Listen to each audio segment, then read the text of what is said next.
आप हिंदू हैं या नहीं हैं, लेकिन आप ये तो जानते ही होंगे कि हिंदू धर्म में जब भी किसी की मृत्यु हो जाती है तब उसके मृत शरीर का अंतिम संस्कार कर दिया जाता है और फिर मृत आत्मा की मुक्ति के लिए मृतक के परिवार वालों के द्वारा उसकी 13वीं भी मनाई जाती है।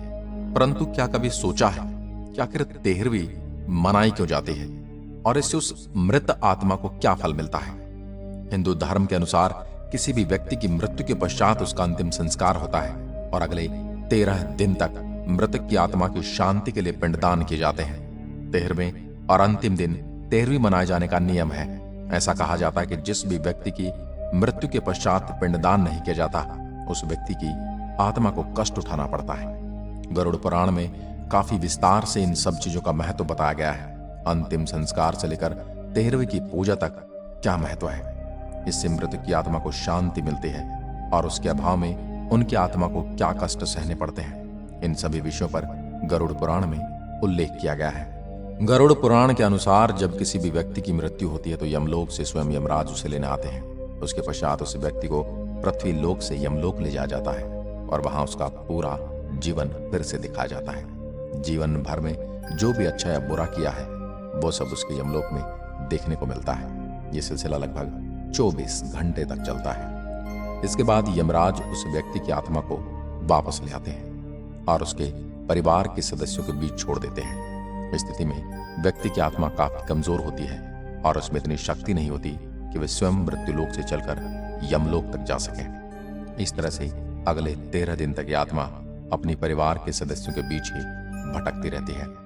इन 13 दिनों में व्यक्ति के परिवार के सदस्य उसकी पूजा पाठ करते हैं और पिंडदान करते हैं। मान्यता ये कि शुरुआत के 10 दिनों में जो भी पिंडदान होता है उससे उस आत्मा के अंग बनने में सहायता मिलती है। उसके अगले 2 दिन यानी 11वें और 12वें दिन जो पिंडदान होता है उसमें आत्मा के अंगों पर त्वचा और मांस निर्मित होती है। इसके बाद जब अंतिम और 13वें दिन पिंडदान होता है तो उसी पिंडदान के माध्यम से वह आत्मा मृत्युलोक से यमलोक तक जाते हैं। इस प्रकार परिजनों के किए हुए पिंडदान की वजह से ही मृत व्यक्ति की आत्मा को शक्ति मिलती है और बल आता है। परिणाम स्वरूप वो आत्मा स्वयं चलकर यमलोक जाती है।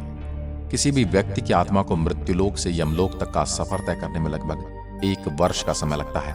इसी दौरान आत्मा को आहार की आवश्यकता होती है। व्यक्ति के परिवार वालों के द्वारा 13 दिन तक आहार पिंडदान के रूप में दिया जाता है। ऐसा कहते हैं कि अगर आप 13वीं की पूजा के दिन 13 ब्राह्मणों को सफलतापूर्वक भोजन करवाते हैं तो मृत व्यक्ति की आत्मा को प्रेत योनि से छुटकारा मिलता है। इसके साथ ही परिवार वालों को भी दुख कम होता है।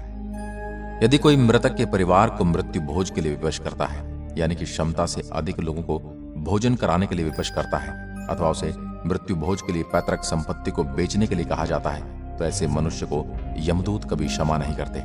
जब ऐसे मनुष्य को जब मृत्यु होती है तो यमदूत उन्हें कई प्रकार की यातनाएं देते हैं और फिर उन्हें मृत्युलोक में भेज देते हैं। इन सब के अलावा 13वीं के बारे में गरुड़ पुराण में बताया गया है कि मृत आत्मा के 13वीं होने के बाद परिवार के लोग भी मृतक के शोक करना छोड़ देते हैं, जिसकी वजह से वे लोग शोक मुक्त हो जाते हैं और फिर अपने धर्म कर्म में लग जाते हैं, जिससे जीवन की गति आगे बढ़ने लगती है।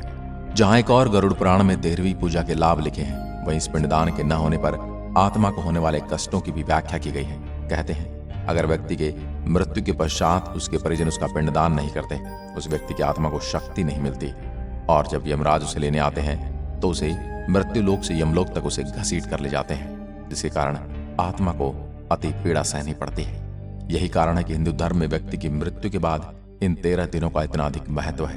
ये किसी भी मृत व्यक्ति की आत्मा की शांति के लिए है। इस वीडियो के बारे में आपका क्या कहना हमें कमेंट में लिखकर जरूर बताएं। धन्यवाद।